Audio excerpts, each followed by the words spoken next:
Hi, Conn. How you doing? Man, I am doing great, and I'm super excited to hear about Monumental Mysteries. It's an exciting show. How did you first hear about it? Well, you know, for years I've done a show called Mysteries at the Museum on Thursday nights for Travel Channel. It has a real good audience, and it involves the telling of stories behind artifacts in museums. We took that idea and applied it to the monuments around our nation, of which there are many. America loves a good monument, and I'm talking great, like the Lincoln Memorial, to small, like that statue down the block. We love to tell stories with symbols. So this is a show that takes those which are very familiar and some that are not so familiar and finds the story behind them, the reason they're there. Well, that's wonderful. Now, will you take one monument and it will be the whole half hour, or not do at you all. Go to a couple?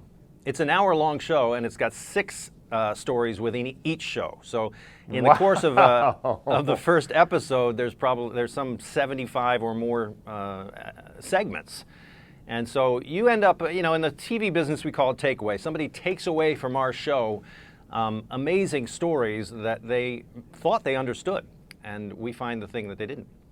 Well, it's perfect timing because you know we're all going to hit the road in our cars, so we're going to end up at one of these monuments at some point this summer. But you mentioned the Lincoln Memorial. Tell us a little bit about that and what intrigued you the most, given all the research you did. I used to do a show called Cities of the Underworld, you know, where the whole idea of the show was to go behind, underneath the earth and see what was happening there.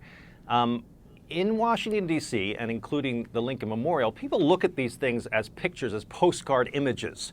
And security since 9/11 has prevented a lot of access that people used to have. But when you actually look at the Lincoln Memorial, you're looking at a structure that has an interior and an underground and hallways in the background. If you look behind the back, there's a door there. You can go behind there. You can't now unless you got special access. But there's always a hidden side to everything you look at. And so on Monumental Mysteries, we take you there, spiritually speaking perhaps, but maybe even physically. Wow, that's fascinating about the monument. I didn't know it had all of those access points.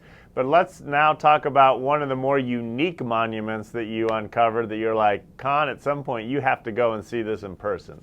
You know, I love Chicago. Who doesn't love Chicago? There's a great statue there that commemorates the Columbian Exposition of 1893. That's a big historical event unto itself.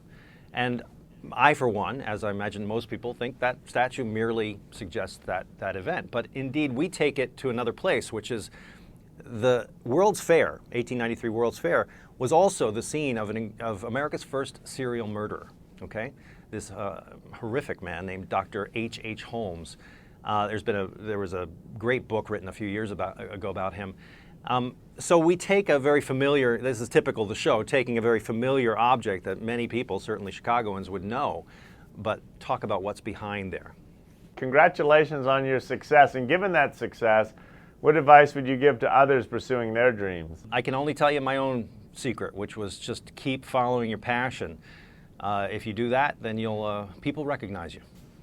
Well, we enjoy recognizing you for what you do, and we'll be tuning in Thursday nights. Thanks for being with us. Thanks for the time. Bye-bye.